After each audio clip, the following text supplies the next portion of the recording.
নমস্কার বন্ধুরা, আজকের একটি গুরুত্বপূর্ণ বিষয় আলোচনা করব, যেটি শুনলে আমরা সে বিষয়ে অত্যন্ত অবগত হতে পারব। সেটা হলো অখণ্ড ভারতবর্ষ, বাংলাদেশ, নেপাল, ভুটান, মায়ানমার, পাকিস্তান ও আফগানিস্তানের কিছু অংশ নিয়ে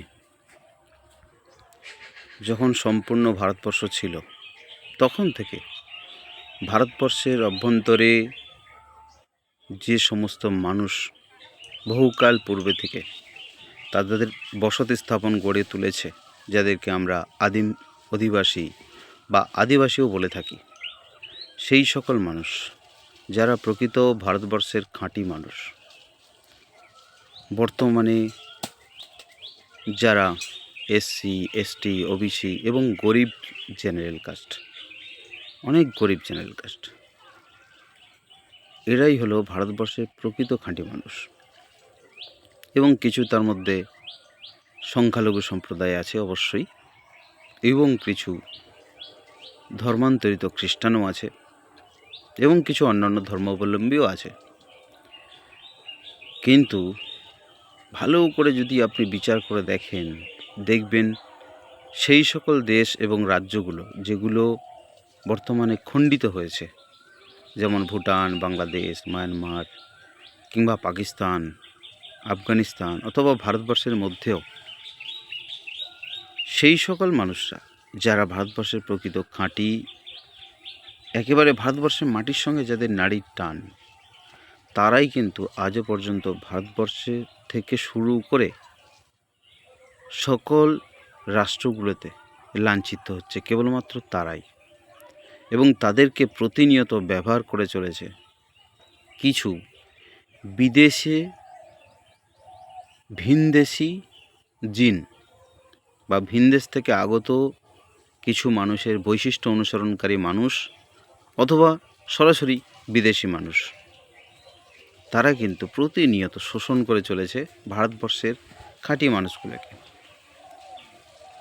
অন্য কোনো দেশে যদি আপনি লাঞ্ছিত হতে দেখবেন সেই এসসি অথবা এসটি অথবা ওবিসি অথবা গরিব কোনো জেনারেল কাস্ট অথবা সাধারণ কোনো ব্যক্তি কিন্তু লাঞ্ছিত হচ্ছে, তাদেরকে হত্যা করা হচ্ছে, তাদেরকে মেরে ফেলা হচ্ছে কোনো একটা অজুহাত দিয়ে। এদেরকে ব্যবহার করেছে কিন্তু অনেক দিন আগে থেকে এদেরকে ব্যবহার করে চলা হচ্ছে। কিভাবে ব্যবহার করে চলছে? একসময় বৌদ্ধদের বিরুদ্ধে লড়াই করবার জন্য ভারতবর্ষের পুরোহিততান্ত্রিক সমাজ, যাকে ব্রাহ্মণ্যবাদ বলা হয়, এই ব্রাহ্মণ্য সমাজ কিন্তু এদেরকে ব্যবহার করত। এদেরকে বিভিন্ন ক্ষেত্রে পূজা অর্চনা থেকে শুরু করে সামাজিক কাজকর্মের সঙ্গে সবচেয়ে নিচু নিচু কাজকর্মগুলোতে যুক্ত করে দিয়েছে, যাতে তাদের দুটো আহার সংগ্রহ করা যায়। আর আহারের উপর নির্ভর করে তারা কিন্তু ব্রাহ্মণ্যবাদের উপর নির্ভর করতে শুরু করে, এবং তারা মনে করে যদি ব্রাহ্মণ্যবাদের বিরুদ্ধে যদি আমরা কোনো সংগ্রামে লিপ্ত হই, তাহলে আগামীতে আমরা ভরণ পোষণ পাবো না, খেতে পাবো না। এই জন্য তাদের প্রতি সহানুভূতি অনেক বেশি তৈরি হতে থাকে বা তৈরি করতে থাকে সেই ব্রাহ্মণ্যবাদ সমাজ ব্যবস্থা। আর সেই ব্রাহ্মণ্যবাদ সমাজ ব্যবস্থা বৌদ্ধবাদীদের বিরুদ্ধে ষড়যন্ত্র কিংবা যুদ্ধের জন্য এই সমস্ত ভারতবর্ষের খাঁটি মানুষকে ব্যবহার করেছে। ঠিক আজও ব্যবহার করে চলছে রাজনৈতিক মহল, এবং সংখ্যালঘু সম্প্রদায়ও কিন্তু ব্যবহার করে চলেছে এই ভারতবর্ষের খাঁটি মানুষদেরকে। কোন সমস্ত সংখ্যালঘু, কোন সমস্ত রাজনৈতিক মহল? যে সমস্ত রাজনৈতিক মহলের অত্যাধিক 99% মানুষ রাজনৈতিক মহলটাকে কবজা করে রেখেছে, যাদের বিদেশি জিন, তারা কিন্তু এখানকার তারা দেশের বা রাজ্য রাজনৈতিক অবস্থায় কিন্তু সাধারণ মানুষদেরকে নিচু স্তরের কর্মী বানিয়ে তাদের কাছ থেকে সব কিছু লুটে নিচ্ছে, তাদেরকে ব্যবহার করছে যুদ্ধের অস্ত্র হিসাবে। কেমন যুদ্ধের অস্ত্র হিসাবে ব্যবহার করছে? যেমনভাবে সংখ্যালঘুরা বলে থাকে আমরা সেকুলার, অনেক কিছু কিছু বলে আমরা সেকুলার। আসলে কিন্তু তাদের মনের মধ্যে থাকে যে আমরা সবচেয়ে ধর্মগোড়ামি, আর সবচেয়ে ধর্মগোড়ামিকে টিকিয়ে রাখতে গেলে, সবচেয়ে জনসংখ্যা বিশিষ্ট মানুষের সঙ্গে যুদ্ধ করতে গেলে ভারতবর্ষের খাঁটি মানুষ, যাদেরকে এই ভারতবর্ষে একসময় ব্রাহ্মণ্যবাদ ঘৃণা করত, লাঞ্ছনা করত, অপমান করত, এদেরকে তাদের দলে নিতে হবে, তাদেরকে ব্যবহার করতে হবে। যারা বোকা বনে যাবে তাদেরকে ধর্মান্তরিত করতে হবে, যারা বোকা বনবে না তাদের কাছে সেকুলারিজম দেখাতে হবে, এবং তাদেরকে সঙ্গে নিয়ে ব্রাহ্মণ্যবাদের বিরুদ্ধে লড়াই করতে হবে। আজও পর্যন্ত প্রকৃতপক্ষে ভারতবর্ষের খাঁটি মানুষগুলো, সে ফিল্ম ইন্ডাস্ট্রি থেকে শুরু করে পলিটিক্যাল ইন্ডাস্ট্রি পর্যন্ত, কোথাও কিন্তু এদের বিশেষ ভূমিকা নেই। কোথাও পলিটিক্যাল ইন্ডাস্ট্রি বলবো না আর কী বলবো, প্রচুর পরিমাণে আর্নিং, প্রচুর পরিমাণে টাকা লুটের একটা জায়গা। যেমন ফিল্ম ইন্ডাস্ট্রি একমাত্র ভারতবর্ষের যেখানে সবচেয়ে সহজে আর্নিং করা সম্ভব, সেখানে যারা সুযোগ নিয়েছে। এই ফিল্ম ইন্ডাস্ট্রি হোক, পলিটিক্যাল ইন্ডাস্ট্রি হোক, ভালো করে যদি দেখি সেখানে আমরা দেখব যে সেই সকল মানুষরা আছে যাদের জিন এবং ডিএনএ সম্পূর্ণরূপে বিদেশ থেকে আগত। ভারতবর্ষের খাঁটি মানুষদের কিন্তু প্রকৃত কোনো চান্স সেখানে কিন্তু নেই। ভালো করে শোনার পর আপনি যদি বিচার করেন, দেখবেন আমার কথাগুলো সত্যি। আপনার প্রাথমিক অবস্থায় মনে হতে পারে কথাগুলো হয়তো এমনিই বলছি, ওরকমটা নয়। ইতিহাস নিয়ে আপনি বিচার করবেন, ভালো করে গবেষণা করে দেখবেন কথাগুলো 100% ঠিকই আছে। ঠিক আছে? তা যেটা বলা, আপনি দেখবেন যে ভারতবর্ষের খাঁটি মানুষরা কিন্তু কোনো ক্ষেত্রে বিশেষ মর্যাদা পায়নি। Doctor B.R.. আম্বেদকর তখনকার সময় কিছু কিছু সংবিধানের এন্ট্রি করিয়েছেন, কিন্তু প্রকৃত সংবিধানের প্রতিষ্ঠাতা ডক্টর বি.আর. আম্বেদকর হয়তো নাও হতে পারেন, সকলে মিলেই করেছেন সেটা। আর সংবিধান কিছু সংস্করণ তিনি করেছেন, সবচেয়ে বেশি সংস্করণ তিনি করেছেন, সেখানে এন্ট্রি করিয়েছেন অনেক কিছু তথ্য, যেটা ভারতবর্ষের খাঁটি মানুষদের জন্য খুবই উপযোগী। এই জন্যই তখনকার সময়ে মেনে নেওয়া হয়েছিল ডক্টর বি.আর. আম্বেদকর হলেন সংবিধানের প্রতিষ্ঠাতা। আসলে তিনি সংবিধানের প্রতিষ্ঠাতা নন, তিনি সংবিধানের সবচেয়ে বেশি সংস্কারক। তিনি এন্ট্রি করিয়েছেন কিছু কিছু, যাতে করে সাধারণ মানুষদের বেশি উপকার হয়। Doctor B.R.. আম্বেদকরকে বিদেশে পড়তে পাঠানো সব ব্রাহ্মণরাই সাহায্য করেছিল। তাহলে কি বলা হবে ব্রাহ্মণরা সব ব্রাহ্মণ খারাপ, বা সব ব্রাহ্মণ ভালো, বা ব্রাহ্মণদের অনেক ভালো গুণ আছে? ব্রাহ্মণদের অনেক ভালো গুণ আছে সে কথা বললে ভুল হবে না, আবার বললেও ভুল। কারণ সুবিধে ছাড়া এক মুহূর্ত ভারতবর্ষের সঙ্গে, সেটা সংখ্যালঘু কট্টর মৌলবাদ জিহাদি সম্পন্ন মানুষ হোক আর ব্রাহ্মণ্যবাদ হোক, কেউ কিন্তু এক মুহূর্তে এদিক ওদিক নড়াচড়া করে না, স্বার্থ ব্যতীত। ডক্টর আম্বেদকরকে যদি বিদেশে পড়াতে না পাঠাতো, তাহলে ডক্টর আম্বেদকরের 2 সুন্দরী বোনকে ব্রাহ্মণরা বিয়ে করতে না পারত। ঠিক আছে?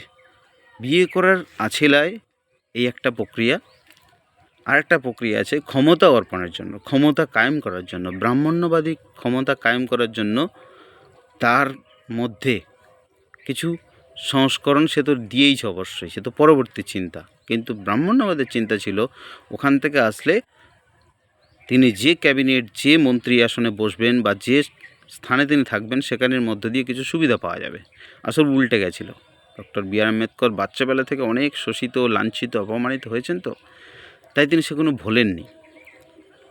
আর এর জন্যই কিন্তু অনেক ব্রাহ্মণ্যবাদের অসুবিধা হয়েছে, এখনও পর্যন্ত হয়। এখনও পর্যন্ত বলে সংস্কার তুলে দিন। যে এর মধ্যে যে এসসি এসটি ওবিসিদের মধ্যে যে সুবিধা দেওয়ার কথা হয়েছে, আসলে প্রকৃতপক্ষে সেই সুবিধা পায় না। কিন্তু ভারতবর্ষের যে কোনো উন্নত চাকরিগুলোতে আপনি যদি দেখেন, আপনি যদি 500টা হাই প্রোফাইল জেনারেল ব্রাহ্মণ্যবাদী সমাজের লোককে দেখতে পান, অথবা কট্টর মৌলবাদী সম্পন্ন লোককে দেখতে পান, খান হোক কিংবা ব্যানার্জি হোক, দত্ত হোক, ভট্টাচার্য, গাঙ্গুলি, এরকম কাউকে দেখতে পান, সেখানে 500র পরিবর্তে আপনি 1 থেকে 2 হয়তো পাবেন, মাত্র 1 থেকে 2 হয়তো পাবেন, যেখানে এসসি এসটি ওবিসি অথবা গরিব জেনারেল কাস্টের লোক বিলং করছে। আসলে সেটা নামমাত্র লেখা হয়ে আছে সংবিধান তো সাধারণভাবে ব্রাহ্মণ্য সমাজ ব্যবস্থাও মানে না, আর সংখ্যালঘু সমাজ ব্যবস্থার কাছে কখনোই তারা সংবিধানকে প্রাধান্য দেয় না। 99.9% তাদের কাছে শরীয়ত আইন প্রাধান্য। তারা নামমাত্র চলার ক্ষেত্রে চলে। এরা কখনোই ভারতবর্ষের পক্ষে এরা কিন্তু সঠিক কাজ করতে পারে না। কেবলমাত্র মিলিটারি ছাড়া, কেবলমাত্র হাতে গোনা কয়েকজন শুভবুদ্ধি সম্পন্ন সংখ্যালঘু সম্প্রদায় ছাড়া। কারণ এদের বাচ্চাবেলা থেকে ধর্মের গোঁড়ামিতা অনেক বেশি। যেদিন এদের মধ্যে ধর্মের গোঁড়ামিতা কম হবে, সেটা ব্রাহ্মণ্যবাদ হোক কিংবা মৌলবাদী কট্টর মৌলবাদ জিহাদিবাদ হোক, এদের মধ্যে যেদিন ধর্মের গোঁড়ামিতা কম হবে, সেদিন প্রকৃতপক্ষে ভারতবর্ষের কল্যাণ হবে এবং সেই ভারতবর্ষের শাসন ব্যবস্থায়, প্রশাসনিক ব্যবস্থায়, রাজনৈতিক ব্যবস্থায়, ফিল্ম ইন্ডাস্ট্রিগুলোতে কিন্তু ভারতবর্ষের খাঁটি মানুষদের স্থান হবে। না হলে কখনোই ভারতবর্ষের উন্নতি হওয়া সম্ভব নয়, কখনোই সম্ভব নয়। বিবাদ লেগে থাকবে একে অপরের বিরুদ্ধে, যেমন আমেরিকা এবং রাশিয়া কোল্ড ওয়ার হচ্ছে, আগামী দিনেও হবে এবং অতীতেও অনেকটা কোল্ড ওয়ার হয়ে শুরু হয়েছে, সেটা চলছে। মানে শক্তি সঞ্চয় করা, যখন বিরুদ্ধে যুদ্ধ শুরু হবে তখন পাবে। যেমনভাবে ব্রাহ্মণ্যবাদ বৌদ্ধবাদের বিরুদ্ধে লড়াই করেছে ভারতবর্ষের খাঁটি মানুষদের নিয়ে, তেমন সংখ্যালঘু সম্প্রদায় তাদের সুবিধা অনুযায়ী ভারতবর্ষের খাঁটি মানুষ SC ST OBCদের সেকুলার বুঝিয়ে তাদের কিন্তু সঙ্গে নিচ্ছে ব্রাহ্মণ্যবাদের বিরুদ্ধে লড়ার জন্য। আর ব্রাহ্মণ্যবাদ একই রকমভাবে কিন্তু যখন বিপদে পড়ছে তখন হিন্দুত্ববাদকে ব্যবহার করছে বেশি করে। আমার কথাগুলো হয়তো আপনার মনে হতে পারে যে ভুল বলছি, কিন্তু ভালো করে আপনি বিচার করে দেখবেন, এটাই বাস্তব। প্রত্যেকটা মানুষকে চেতনায় উন্নত হতে হবে, মানসিকতায় উন্নত হবে, ধর্মের গোঁড়ামিতা থেকে দূরে থাকতে হবে। যারা ধর্মের গোঁড়ামি তাদের থেকেও দূরে থাকতে হবে। যারা ধর্মের গোঁড়ামি তাদের ধর্ম খেতে দেবে, তাদেরকে কোনো কাজ, কোনো চাকরি, কোনো জব তাদেরকে খেতে দেবে না, সেদিকে কোনোরূপ হেল্প করা যাবে না। তাহলে কিন্তু আপনি ওদেরকে ঠিক করতে পারবেন। না হলে যারা ধর্মের গোঁড়ামিতা করবে, মানুষে ভেদাভেদ করবে, তাদেরকে আপনারা ভালো ভালো কাজে সুযোগ দেবেন বা বিভিন্ন জায়গাতে তারা সুযোগ নিয়ে নেবেন, ভাববেন আপনিও কিন্তু সেই একই কর্মে সমর্পিত হলেন। আপনিও সেই অন্যায়ের পথে, সেই খারাপ পথে যেতে আপনার একটুও দ্বিধাবোধ হবে না। সামান্য ধর্মের গোঁড়ামিতার জন্য আপনি আপনার বাবাকে, মাকে, এমনকি ভাইকে পর্যন্ত নিশ্চিহ্ন করতে পৃথিবী থেকে একটু হাত কাঁপবে না আপনার। এই জন্য আপনাকে সবার আগে মানবিকতা সম্পন্ন মানুষ হতে হবে, চেতনা সম্পন্ন মানুষ হতে হবে, সমাজের ভ্রাতৃত্ব সম্পন্ন মানুষ হতে হবে। ধর্মের গোঁড়ামিতা অনেক পরে। আগে মানুষ, আগে আমি পরিবারের, আগে সামাজিক পরিবারের আমি, তারপরে আরও সমাজের জন্য অনেক কাজ, দেশের জন্য অনেক কাজ করার পরে যদি মনে হয় একটু ধার্মিকতার সময় পাই, তাহলে আপনি প্রকৃত মানুষ। না হলে কিন্তু আপনি ভারতবর্ষের ক্ষেত্রে একটি জঞ্জাল মাত্র। ধন্যবাদ। কথাটা আশা করি অনেকের খারাপ লাগবে, কিন্তু এটাই বাস্তব। Thank you. জয় হিন্দ, জয় ভারত। সবাই ভালো থাকবেন। SC ST OBC জেনারেল, গরিব জেনারেল, সাধারণ মানুষদের উন্নতি হোক, এইটুকু আশা করে আমি আমার বক্তব্য শেষ করছি। এই সামান্য উপস্থাপনা রাখলাম। ধন্যবাদ। সবাই ভালো থাকবেন।